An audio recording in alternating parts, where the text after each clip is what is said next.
are Locked On Blackhawks, your daily podcast on the Chicago Blackhawks.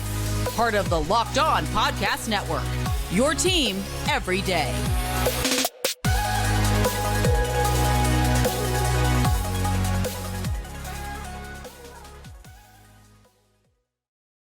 What's up, everyone? Welcome on into another episode of Locked On Blackhawks, part of the Locked On Podcast Network, your team every day.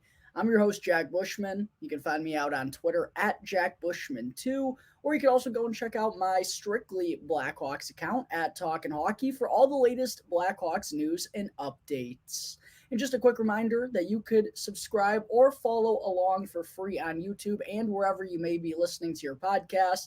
Please make sure to go and do that real quick. It helps me out greatly. And that way you can also get the latest episode as soon as it's available each and every day.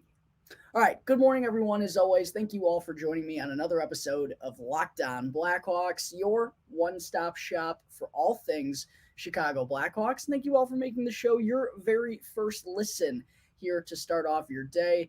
To kick things off on the show here this morning, I figured I would provide you all with a small little update regarding the Chicago Blackhawks picks in the 2023 NHL Draft, which, of course, is now less than a month away, counting down the days here in Chicago until Connor Bedard is coming home. But we now also know where each of the Blackhawks picks will lie in the 2023 NHL Draft following the Dallas Stars being eliminated from the Stanley Cup playoffs with their Game 6 6-0 blowout loss to the Vegas Golden Knights on Monday night. By the way, that pick is not the one from the Max Domi trade back at this year's deadline. The Blackhawks actually received a 2025 second-round pick, if you recall correctly, for Max Domi along with goaltender Anton Khudobin, which I kind of didn't think necessarily was enough of a return for Max Domi and to also do the Stars a favor by taking on Anton Khudobin's contract, giving them a little bit more cap space.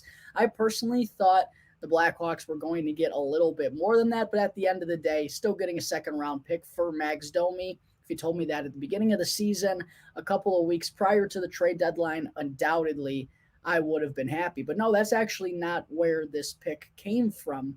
Kyle Davidson has wisely spaced out his draft picks since being named the general manager for the Chicago Blackhawks, and it has just worked out marvelously for him so far, because not only do the Blackhawks, of course, sit pretty going into this year's draft, which I'll talk about here in just a moment, but they also have at least 2 first-round picks and 2 second-round picks in the 2024 and 2025 NHL drafts. I honestly don't know if they'll be adding too much more draft capital over these next few years. I'm sure Davidson would like to pick his spots and get a couple more, but I don't necessarily think he's going to be as active in that department now that the Blackhawks have checked off that box of getting a generational talent, one of the hardest things to do in a full-scale rebuild. They don't need necessarily as much depth of prospects moving forward as they do because of the 2022 NHL draft and all the selections they had there and all the picks they're going to have in the 2023 NHL draft as well. But this pick was actually acquired by Kyle Davidson, doing the same thing that we've seen him do for, the last year and a half. This was a deal that he made during day 2 of the 2022 NHL draft back on July 8th of last summer. The Blackhawks traded one of their 2022 third-round picks to the Dallas Stars in exchange for a 2023 third-round pick. And the reason that Davidson could do that was because he had taken on so many draft picks from other teams. The Blackhawks already had 4 selections in the third round of last year's draft. So even after trading away 1 and swapping it for a future third-round pick, they still had 3 picks in the third round where they took Gavin Hayes, Aiden Thompson, and Samuel Savoy, all of which are very intriguing prospects, just a year removed away from them being selected by the Blackhawks. So just very smart asset management, time again by Kyle Davidson. That's what's put the Blackhawks in this pretty spot. Of course, don't get me wrong. Getting Connor Bedard absolutely changes everything, but the Blackhawks, just getting Connor Bedard isn't what makes them the best, arguably the best prospect pool in the entire NHL. It's the amount of depth they've created around it. So Davidson continues to just do a really good job at that. And with the Blackhawks, knowing that they have the 93rd pick from the Dallas Stars here in the 2023 NHL Draft, that gives the Blackhawks 9 selections within the top 100. Obviously, this is a draft that's kind of been talked about as a deep as one as we've really ever seen at the NHL level. So the Blackhawks have really done a great job. Kyle Davidson, the entire front office has done a great job of stockpiling draft picks for this once in a lifetime, as some say, NHL draft. But here's a quick reminder of all the Blackhawks selections within the first 4 rounds. Obviously, they're going to be picking number 1. Connor Bedard is going to be rocking a Blackhawks logo on June 28th in Nashville, Tennessee. They also own the 19th overall pick for the time being, received from the Tampa Bay Lightning as part of the Brandon Hagel trade. Then they have a slew of second-round selections. They have the 35th pick, which is their own. They have the 44th overall pick as well from the Ottawa Senators. They received that back at this year's deadline for taking on Nikita Zaitsev's horrible deal. I honestly don't know what's worse, Nikita Zaitsev's play or his contract. They're both absolutely despicable. Wouldn't be mad if the Blackhawks bought him out. They also have the 51st overall pick in the second round. That was another smart deal that the Blackhawks made with the Tampa Bay Lightning. That was when they received Tyler Johnson and a second-round pick simply by giving the Tampa Bay Lightning Brent Seabrook's contract so they could put it on long-term injured reserve. A phenomenal move by Kyle Davidson to weaponize the salary cap. The Tampa Bay Lightning had no room whatsoever, but adding Brent Seabrook's deal on their LTIR gave them some freedom. The Blackhawks got a free second-round pick along with a good veteran leader in Tyler Johnson in return. And they also have the 55th overall pick from the New York Rangers as part of the Patrick Kane trade. Unfortunately, they did not reach the conference final in order to get that pick bumped up to a first, but still a good second-round selection for the Blackhawks nonetheless. Then we move on into the third round. The Blackhawks have their own pick at number 67.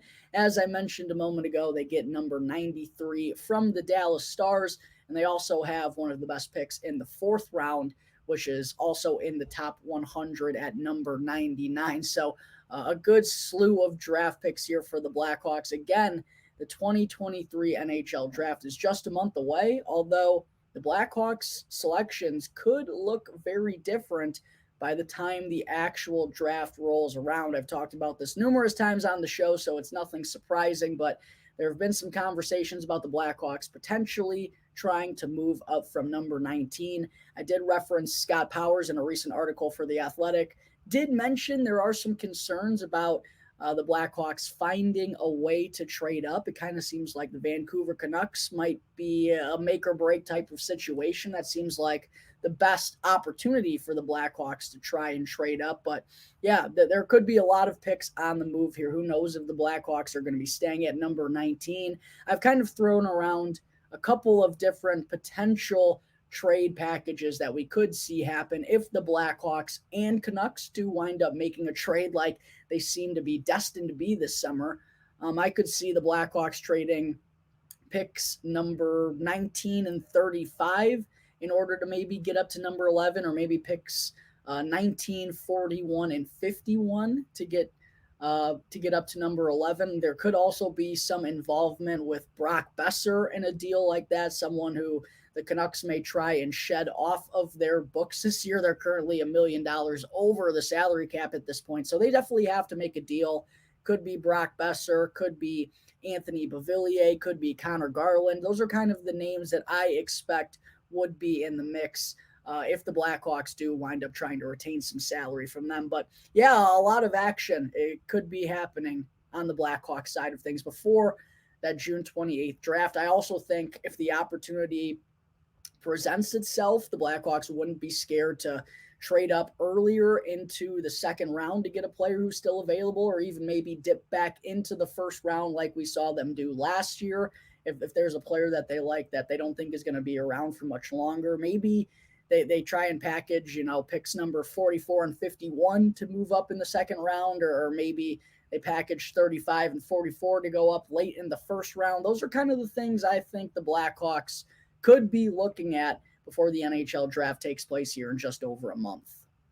All right, Hawks fans, coming up in just a moment, I'll be getting into forward Reese Johnson's 2022-2023 season recap segment. But first, I need to talk to you all about Athletic Greens and their new AG1 product, which is something that I use every single morning because with just one scoop of AG1, you're absorbing 75 high-quality vitamins, minerals, probiotics, and more to help you start your day right. And this special blend of ingredients is incredible. It helps support your gut health, your nervous system, your immune system, your energy, your recovery, your focus, and even your aging. And Athletic Greens has over 7,000 five-star reviews and is recommended by both health experts and professional athletes. Plus, it'll cost you less than $3 per day, which is such a cheap and easy way to invest in both your health and your body. To make it easy for all you out there, Athletic Greens is giving away a free 1-year supply of immune-supporting vitamin D along with 5 free travel packs with your first purchase. All you got to do is go and visit athleticgreens.com/NHL Network. Again, that's athleticgreens.com/NHL Network to take ownership over your health and to pick up the ultimate daily nutritional insurance. All right, back here on the Locked On Blackhawks podcast, real quick, I'm going to take a swig of water. But before I get into segment 2, I do want to let all of you know out there, I'm getting a lot of new viewers and a lot of new listeners here on the show with the buzz around the Blackhawks being what it is at the moment because Connor Bedard is going to be coming home sometime here soon. So make sure, if you haven't done so already, help me out. Please go and subscribe to the YouTube channel. Go and follow the podcast. Make sure you're down in those episodes. It really does help me out greatly. Make sure to also go and follow Locked On Blackhawks on Instagram. I'm going to be doing a giveaway here sometime soon, giving away lots of free, cool Blackhawks stuff. And I know one thing you're going to have to do in order to qualify is you're going to have to subscribe to Locked On Blackhawks on Instagram. So get all that good stuff out of the way, folks. I greatly appreciate all the support. All right, segment 2, I have to get into my next Chicago Blackhawks season recap segment. I'm getting down to the end of these here. I think I only got 3 or 4 more players to go through. And up next, we have none other than 24-year-old forward Reese Johnson, who spent his second season up at the NHL level full-time and spent most of it down on the fourth line playing a defensive-minded role for the Blackhawks, like we saw him do during his rookie season last year, where he played in 37 games. Unfortunately, missed a lot of time due to a broken clavicle. I remember he suffered that in a game. I don't know why I remember this, but it occurred in a game up in Toronto against the Maple Leafs. So we didn't see a ton of Reese Johnson last year. He kind of surprisingly came back at the end of the season following that broken clavicle, but the Blackhawks must have liked something they saw about Johnson's game, or maybe Kyle Davidson just recognized he'd be kind of a good fourth line filler at the NHL level through these next couple of years while they slide through this rebuild. Because at the end of last season, literally immediately following the conclusion of the season, or maybe it was even before the season came to an end. I remember it was in early April, and I can't remember what the schedule was like. It was probably before the end of the year, because this season ended in, I'm all over the place. Regardless, it was a very quick decision by the Blackhawks to give Reese Johnson a 2-year, $1.6 million contract extension with an $800,000 AAV through the end of next season. I thought it was kind of an interesting choice from the Blackhawks, or maybe the timing of it was a little bit more interesting to me, actually, just because, it was a very quick decision. It seemed like the Blackhawks knew this was something they wanted to do. They probably had been in conversations with Reese the weeks or maybe even the months leading up to the announcement. And I don't know, I just wasn't that convinced that he was going to be a full-time NHLer, especially when, we had at the time some other tweeners who were kind of trying to break through, such as Mike Hardman, who's, when he was up in the NHL was a fourth line type of guy. Same with Josiah Slavin when he was still around before he got traded at the deadline. Same with Evan Barrett, who got traded early on this past season as well. All 3 of those guys were kind of knocking on the door, and to kind of rapidly give a contract extension to Reese Johnson, I just thought it was something of an interesting choice, but he signed the deal with the Blackhawks, wound up being a staple of their lineup when he was healthy this season. He did miss a little over a month due to a concussion, and he has now missed a decent chunk of the season in back-to-back years, which is something to keep an eye on. But all in all, with Reese Johnson's game, obviously there's nothing flashy about it. He's not an offensive playmaker. He's not someone who's going to rack up points. That's never what he's going to be known for. But at the same time, he is someone who knows his role well. He knows he's out there to be a wrecking machine. He's there to provide the physicality. He's done that very well so far in his career. And he's also been a pretty responsible two-way center iceman who's done good things at the faceoff dot as well. He's been over 50% in both of his first two NHL seasons. He's been a grinder down there on the fourth line. The hard part with Reese Johnson, like it is for defensive defensemen on the Blackhawks, or a lot of these bottom six guys, it's hard to necessarily feel their value or tell how good of a player they are, how much impact they have when they're surrounded by, one of the worst rosters in the entire NHL and playing for a sorry team like the Chicago Blackhawks this past season. It's hard to tell, is Reese Johnson, would he be an effective fourth liner on a playoff team? Is he scratched on a playoff team? Is he an AHLer on another club? It's kind of hard to tell because we haven't had the greatest amount of volume. I think Johnson's played maybe 100 NHL games. I think just a little bit short at this point. And also he hasn't played for any good teams at this point in time as well. So that's kind of what makes these players a little bit hard to judge. But getting into some of Johnson's numbers on the season, I mentioned he wound up playing in 57 games for the Hawks this year. That's 20 more than he played in as a rookie.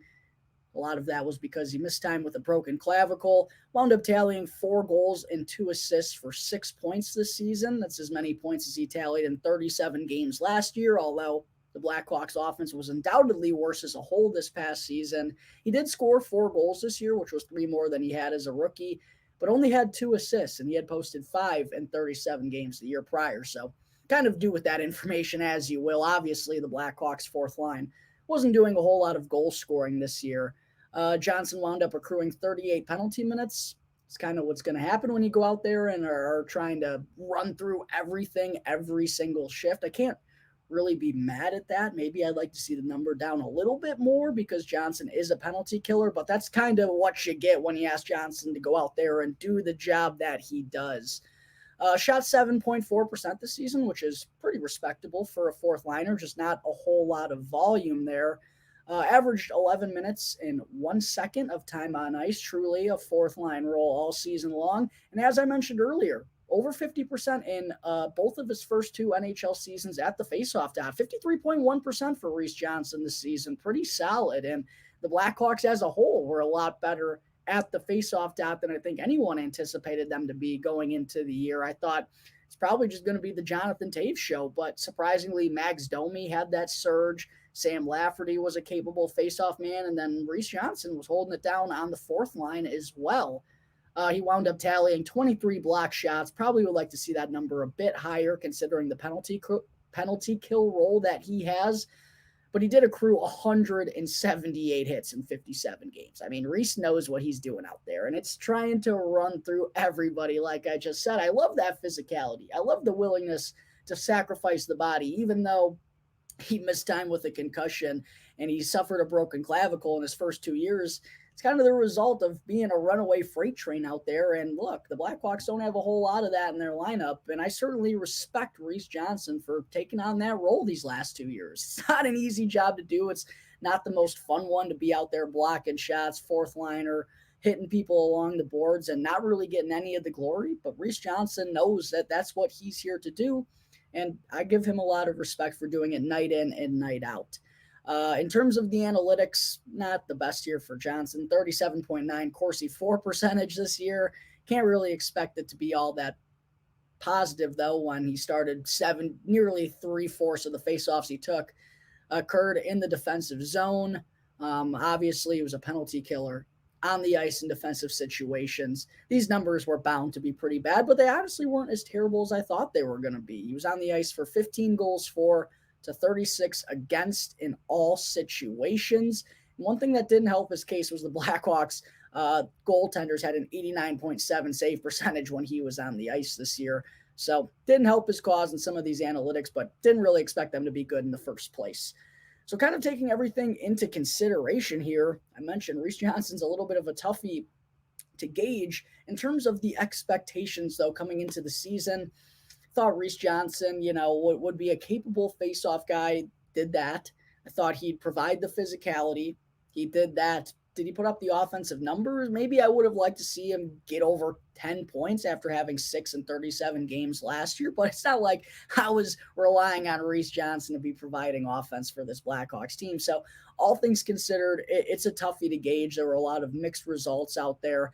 I'm giving Reese Johnson a B- for his performance this season. Look, you can't really knock him. The Blackhawks' fourth line was kind of doomed. They didn't really stand a chance. He won his faceoffs, though. He was a physical guy. I'd like to see maybe the Blackhawks' fourth line take a step in the right direction, but it's probably not going to happen until the team gets better. So I can't really be mad at Reese Johnson for the season he had.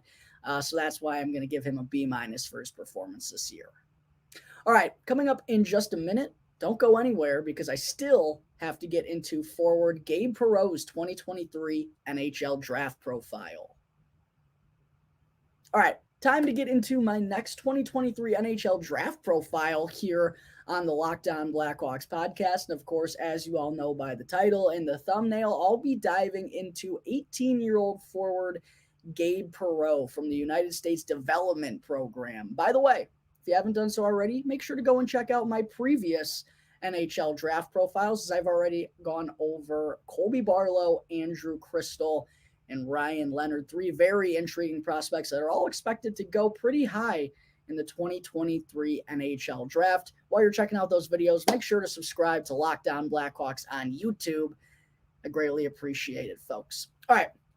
Getting into Gabe Perreault, though, one of the most intriguing and kind of interesting conversations around his name among all the prospects in the 2023 NHL draft, because there's obviously a lot to love. And then there are some folks who are a little bit more concerned about what the upside may be out of Perreault. But as I said, 18-year-old forward born in May of 2005, left-handed shooter, 5'11", 165-pound winger from the United States National Team Development Program. And he's actually a native of a nearby suburb, Hinsdale, Illinois, which I thought was kind of cool. And he also has some Blackhawks ties here in the organization because his father is none other than longtime NHLer Yannick Perreault, who's currently serving as a player development coach for the Chicago Blackhawks. He's done so the last few years and has really worked mostly with guys at the faceoff dot, because that was Yannick's bread and butter when he was in the NHL, and he's actually ranked first all time in faceoff win percentage in NHL history. So pretty good guy to have teaching you around the faceoff dot. But yeah, very interesting. Perreault's a Hinsdale kid. Yannick Perreault is involved with the Blackhawks organization. That's his dad. I just think it's kind of some cool Chicago ties there. And I'm sure out of all the teams that are kind of taking a look at Gabe Perreault, he'd probably like to get drafted by his hometown team, the Chicago Blackhawks. He's a much more talented offensive player, though, than his father ever was. And that's the name of the game here with Gabe. He's a pure playmaker that just put up absolutely bananas numbers for the United States Development Program, tallying 110 points, 55 goals, 46 assists in 55 games for the U18 team this past season, a 2 points per game clip. I think I phrased that right. I could have phrased it better. But averaging 2 points a game for the United States Development Program, only one player has averaged a higher point per game rating for the United States Development Program in their draft year, and that was Jack Hughes. Yannick Perreault is the best points per game player in development program history, and he actually had the most points in a season for the development program this year as well. The offensive side of things, there really aren't many concerns about Gabe Perreault's game. He's kind of an interesting dynamic here because a lot of folks, a lot of draft scouts, and mostly everyone that knows him calls him a pure playmaker, but this is a guy who knows how to fill the puck in the back of the net as well. Of course, 55 goals in 55 games, a goal per game for the development program. And I know they face a lot of cupcakes. It's an all-star team. They blow a lot of people out, but to be the leading scorer for this club with all the talent that they have and to be putting up 55 goals, you're obviously doing something right. And I think he kind of has a sneaky good curl and drag wrister. And I also think, and maybe this is why, probably is why he's considered such a good playmaker, is that he thinks the game really well. He scores a lot of goals from the dirty areas and right out front because of perfect passing plays, but he also has the vision and the recognition and the hockey IQ of getting himself in those right areas. It's a lot of people give the development program some knocks for playing against cupcakes, but at the same time, a guy like Gabe Perreault is consistently putting himself in the right position. He's consistently giving himself chances on the offensive side of things, and I don't see how you can knock him for that. The offensive game is absolutely wonderful. He thinks the game at a high level, can carry the puck through tight areas, is exceptionally creative. I mean, trying different things out there on the ice, drop passes through the legs, spinoramas to enter the zone, dancing around guys in tight corners. I mean, he has a lot of creativity to his game, and sometimes he kind of lets that take over and he'll try and force things and maybe do a little bit too much, which ends up, resulting in a turnover going the other way. But more times than not, it's leading to something good for his team. And he's able to find just those open areas, those small little windows Gabe Perreault is able to take advantage of, whether it's setting up his teammate or it's going and beating a goaltender top corner with a nice shot. I also think the puck handling, the way that he's, despite the size, the lack of it, he's only 5'11", as I mentioned, 165 pounds. He's definitely going to have to get stronger as he kind of continues to develop, but he's someone who's able to stay on his feet. He has good agility, and he pairs that with just immense puck skills. He can carry the puck through the neutral zone. He can enter the offensive zone because of his creativity and because of his vision and because of his IQ. All the offensive traits when the puck is on his stick, Perreault has the ability to be one of the best offensive players in this draft. However, there are some concerns about his game that go along with that offensive side of things. I would say the biggest one is probably the speed. I think he's a good skater, but I don't know if he's ever going to be a great one. And I don't know if he's ever going to have that high-end speed to be, going coast to coast and leading an end-to-end rush through the neutral zone. I do think he's a fine skater and his stick handling can kind of get him out of trouble. Same with his creativity, but there is some concern about that high-end speed, the acceleration, the form. I was watching some videos on him is also not the best, and he doesn't really exert his energy at the best rate. So there's a big concern about that. There's also a concern about whether or not he's going to be a good forechecker. There are times where he's a little bit disengaged offensively, which that's really not all that common with a 17, 18-year-old kid. That's something, that a lot of them go on to learn throughout their next couple of years before reaching the NHL level. But there are some concerns about the defensive side of things. There's some concern about the skating, but the vision, the IQ, the way that he's able to make quick and decisive passes, the way that he's able to find those tight windows, it's a very good complement of being decisive and recognizing when he needs to make a pass right now, and also when he has that time to be a little bit more patient and can sit back and maybe let something develop for another second. I think that's probably the best part of his game. As I mentioned, there aren't really many offensive worries. It's just the high-end speed isn't necessarily there. There are some concerns about whether or not he's going to have enough value if the offense doesn't pay out. And with a guy who's a pure playmaker, I do think the goal scoring abilities are better than most folks give him credit for, but most scouts and draft analysts say he's a pure playmaker. And if the top end, high end speed isn't there, that is going to limit some of his ceiling offensively. So those are some of the concerns about Gabe Perreault's game. All in all, though, getting into kind of the rankings, this is why he's so interesting, because there is some disparity here. And there's been a lot of push these last couple of months because how he closed the season with the development program.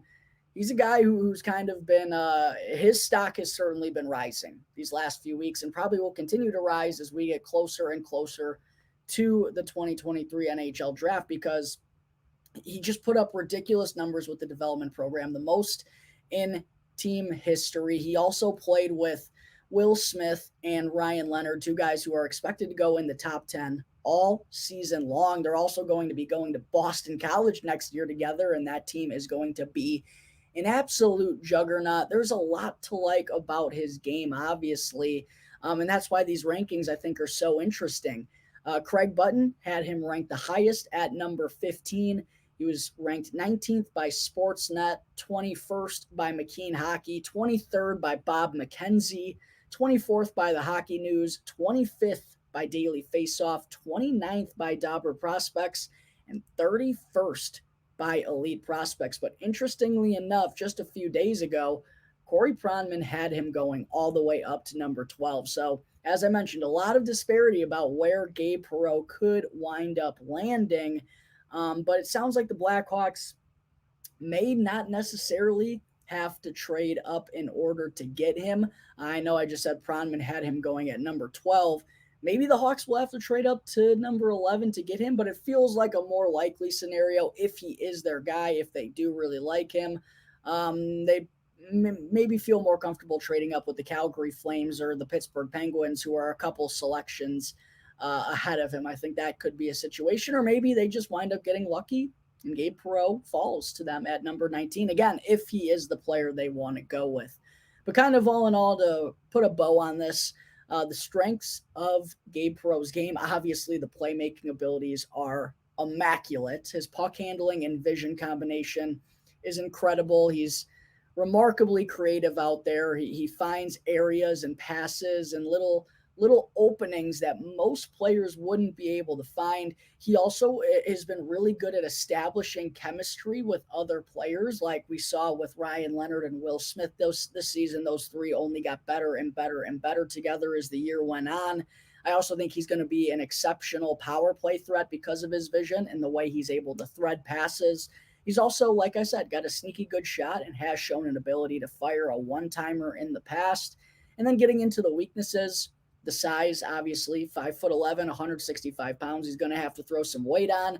I think the defensive awareness and responsibility, and quite honestly, just caring about that side of the game, he could work on that these next few years. The top-end speed and the skating form is something probably priority number one when he goes to Boston College these next few years. He's certainly a prospect that's a couple more years away. He's not going to be a guy who you are immediately thinking about bringing up to the NHL level. He's someone you stash away for 2, 3, maybe even 4 years at Boston College and see how he develops these next few years, because there are some things that he needs to round out in his game. But I think the skating form and that top end speed is really what he needs to work on with the Eagles. Maybe some other ways to impact the game. I do think he's a really good stick checker, but I'd like to see him. Look, I know he's 5'11", not a big guy, but add a little bit more of a rugged side to his game, because that's going to be tested against grown men in the NHL. And I do think he could be a little bit stronger on his back check at times, and all in all, just kind of care more about the defensive side of his game. But all in all, I could see why the Blackhawks and why people like Gabe Perreault so much, and why his stock has kind of been rising here lately. You don't put up those numbers for the development program. You don't lead the team in points if you're not a gifted offensive player. Now, maybe he's not as surefire as Ryan Leonard or Will Smith are, as those two guys kind of figure to be locks inside the top 10 in my mind at this point. But I do think Gabe Perreault could be a very good player. I don't know necessarily if I'd trade up to go get him, though, especially when he's someone that still needs to develop a lot of parts of his game. I think he'll probably be at least a 3-year player in college because of all the things he needs to work on and the amount of weight he needs to put on. I do think he'd be a fine selection at number 19, just not exactly sure if I personally would be willing to trade up to get him. All right, folks, I think that is going to wrap up today's episode of Locked On Blackhawks. As always, thank you again for tuning into the show, and be sure to go and follow Locked On Blackhawks for free wherever you may get your podcasts, and to go and subscribe to Locked On Blackhawks on YouTube. And that way you can get the latest episode as soon as it's available each and every day.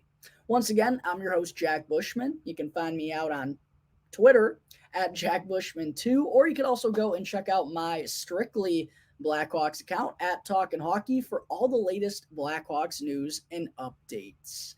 So until tomorrow's episode, it's going to do it here for the Locked On Blackhawks podcast, part of the Locked On Podcast Network, your team every day.